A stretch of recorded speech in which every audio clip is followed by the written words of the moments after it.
Hello, it is Ryan, and we could all use an extra bright spot in our day, couldn't we? Just to make up for things like sitting in traffic, doing the dishes, counting your steps, all the mundane stuff. That is why I'm such a big fan of Chumba Casino. Chumba Casino has all your favorite social casino-style games that you can play for free anytime, anywhere with daily bonuses. That should brighten your day a little. Actually, a lot. So sign up now at ChumbaCasino.com. That's ChumbaCasino.com. No purchase necessary. VGW Group. Void where prohibited by law. See terms and conditions. 18+. Hello, it is Ryan, and I was on a flight the other day playing one of my favorite social spin slot games on ChumbaCasino.com. I looked over at the person sitting next to me, and you know what they were doing? They were also playing Chumba Casino. Coincidence? I think not. Everybody's loving having fun with it. Chumba Casino is home to hundreds of casino-style games that you can play for free anytime, anywhere, even at 30,000 feet. So sign up now at ChumbaCasino.com to claim your free welcome bonus. That's ChumbaCasino.com and live the Chumba life. No purchase necessary. VGW Group. Void where prohibited by law. See terms and conditions. 18+. From Hollywood, it's time now for Johnny Dollar. Good morning, darling. Hello, hello. We should get married today. Is your name Teddy Davis? What? Who is this? Where's Elise? My name's Johnny Dollar. I'm in her apartment. What? Hey, what? Now listen to me. I'm an insurance investigator, and there have been a couple of murders here. Murders? In Elise's apartment? She's going to need you and all the help she can get to bring her out of it. Mostly you. I've called homicide, and they're on their way, and it might be pretty rough for her. I'll be right over.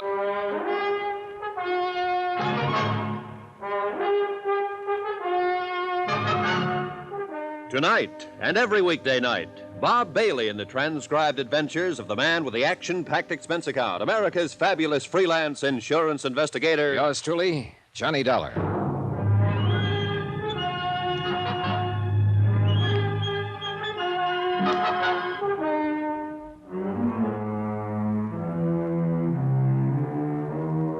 Expense account submitted by Special Investigator Johnny Dollar to the Universal Adjustment Bureau, Hartford, Connecticut. The following is an accounting of expenditures during my investigation of the Tears of Night matter. It was a long morning, and a lieutenant of police thought I was crazy when he met me in the apartment with two dead men and the hysterical woman. My face was bruised and black and blue from the beating the dead men had handed me the night before. The lieutenant, his name was Brady, had a time getting hold of Hillary Fuchs to back up my story. But Teddy Davis was a different matter. He showed up with a doctor and lawyer. And through their combined efforts, Elise Wendover was removed not to police headquarters, but to a private hospital. It was obvious from powder tests that Mrs. Wendover could not have fired the .45 which ended the lives of Feely and Toby. Obvious to me. Lieutenant Brady was a skeptical man. You stay right there and keep your trap shut. I'll figure out what to do with you in a minute. All right, come on, get those baskets out of here. I say, Dollar. Hi, Teddy. How's Mrs. Wendover? Well, that remains to be seen. She's screaming about that darned curse again. She thinks she had something to do with these murders. Dollar, I don't know quite how you fit into all this. I do know I'm terribly indebted to you for calling me. Now, what can I do for you? Are you in trouble? I don't think so. Brady's just excited. He can't see where I should be involved, so he suspects me. Of what? Oh, he doesn't know that. He's a policeman, and he suspects everybody. But don't you worry about it. You get back to her. I really do have a good lawyer. He can work on it if you give the word. I can't just walk out of here feeling that you're in jeopardy. Now, what can I do? I thought you were over at the hospital, Mr. Davis. I was. I came back to see what I could do for Mr. Dollar. You can scram now. Watch whom you're talking to, Lieutenant. This man is my friend. Hey, are you kidding? Not a bit. Take it easy, fellas. Take it easy. Yeah. You said your name's Dollar, insurance dick. Let's see your buzzer. Okay, out of Hartford. What's the job? Mrs. Wendover's husband died 2 years ago. She just got around to filing for benefits last week. We were curious about it. Go on. Well, can't you see, Mrs. Wendover? Let him, huh? As near as I can make out, Mrs. Wendover's overlooked a lot of things since her husband's death. Taxes, bank accounts, whatnot. Hillary Fuchs can tell you that much. This curse business she mumbles about. Well, she lost her husband. Before that, her brother, killed in the war, and her father before that. You know, you don't seem to pay much attention. I explained all of it. I'm going to pop you in the cooler if you open your mouth again, Mr. Davis. Go on. How about the insurance? Well, all okay. I was ready to leave town last night. As a matter of fact, I'd called for a plane from Fuchs' office. When a man named Scanlon came in, mistook me for Fuchs, and said Sam Costigan wanted to see me. Costigan's got a gambling place on the other side. Yeah, we know about it. Go on. Well, Costigan gave me a necklace, the Tears of Night. Said it belonged to Mrs. Wendover. He asked me to bring it back to her. Said she'd pawned it at the roulette table. When I got here, Mrs. Wendover was wearing the Tears of Night, or something that looked just like it. Well, I was curious. I looked up the jeweler who had made it, a man named Mortuus. He said I was carrying the real thing. When I left his place, a couple of men from Costigan's place followed me. Who? Those two who were killed, Feely and Toby. They caught up with me outside of this apartment house and tried to shake me down for the necklace. But I'd mailed it to myself at my hotel. So they worked me over and left me there. When I came to earlier this morning, I came up here and found Mrs. Wendover sitting here in a state of shock. The two stiffs in her room. That's it? Yeah, Brady, that's it. How long you been in insurance, Dick? 14 years. You bonded? Yes. Okay. Are you going to let him go, or aren't you? Shut up. Shut up, and I'll tell you both what I'm up against here. I know Mrs. Wendover couldn't have had anything to do with the killings. I know you, Dollar, couldn't either. Then go out and find who killed those two men. Those two and the other one. Huh? Costigan was gunned down a couple of hours ago.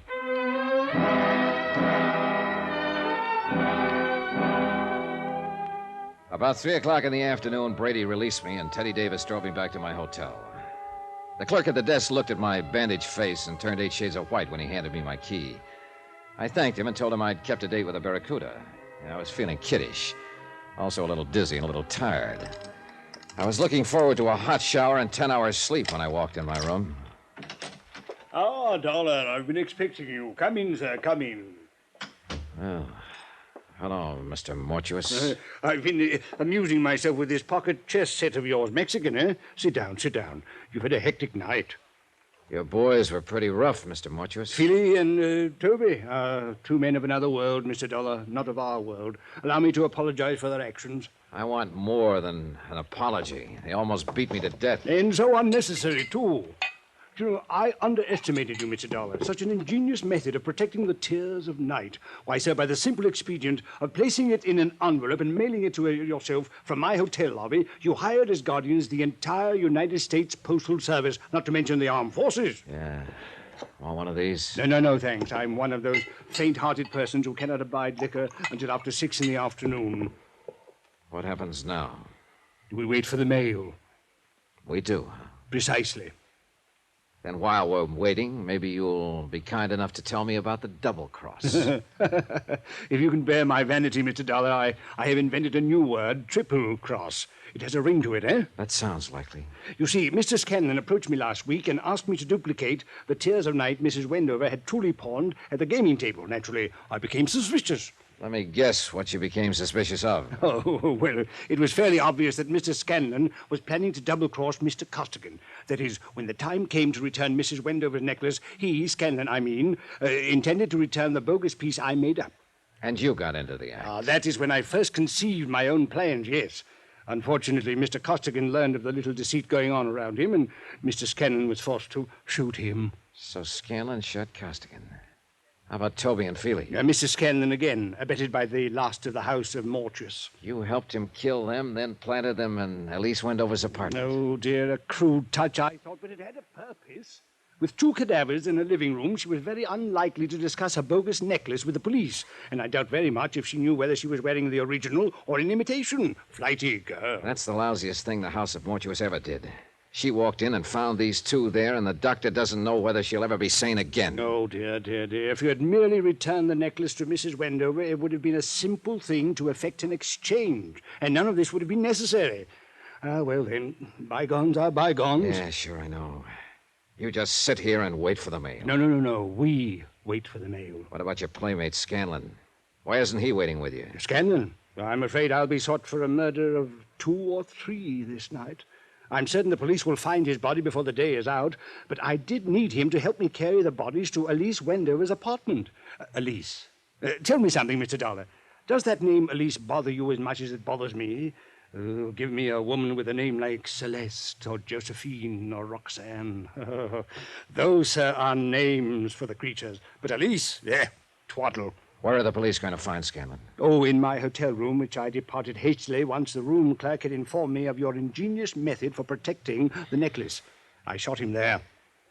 You work cheap, Mr. Mortuus. Cheap, sir? I don't understand. A $10,000 necklace. It's not quite a king's ransom, is it? The Tears of Night are worth closer to $100,000. I'm afraid I misinformed you as to their value. I didn't want you to become suspicious. I suppose you think you'll get away with it.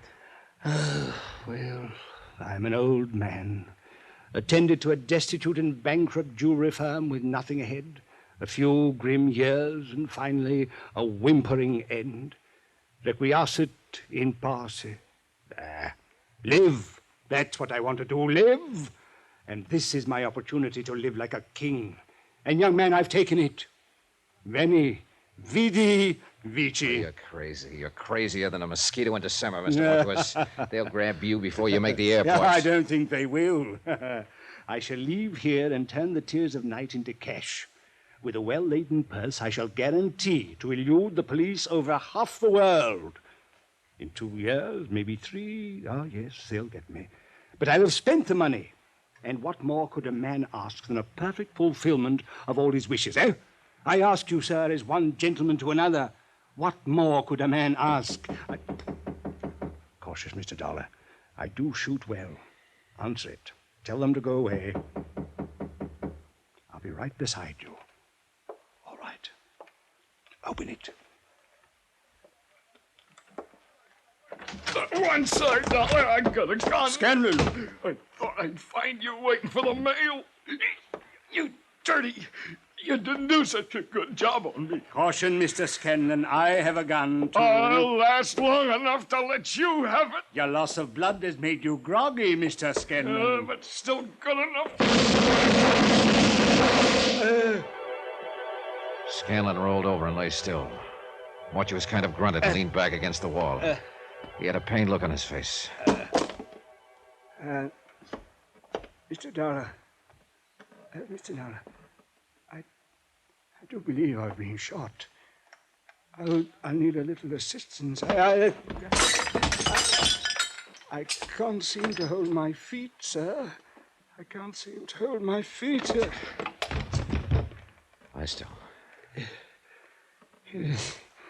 It was an awkward plan at best, eh? De mortuis nil nisi bonum, Dollar. Or if your Latin still escapes you, speak well of the dead.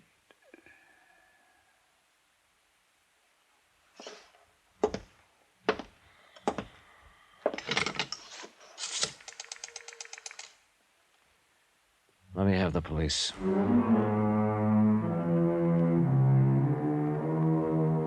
Expense account.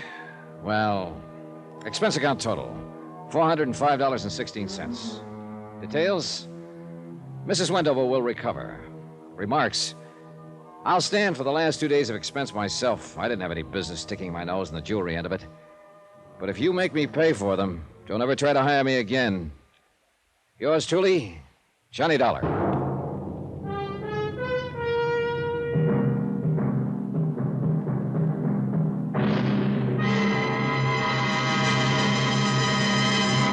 Now, here's our star to tell you about next week's intriguing story. Next week, the matter of a reasonable doubt. A case of many doubts, and believe me, all of them are most unreasonable.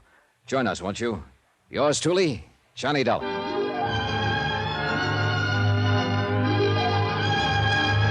Yours truly, Johnny Dollar, starring Bob Bailey, is transcribed in Hollywood. Written by John Dawson, it is produced and directed by Jack Johnstone.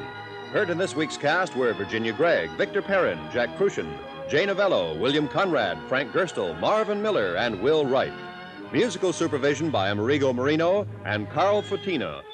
Be sure to join us on Monday night, same time and station, for another exciting story of yours truly, Johnny Dollar. Roy Rowan speaking.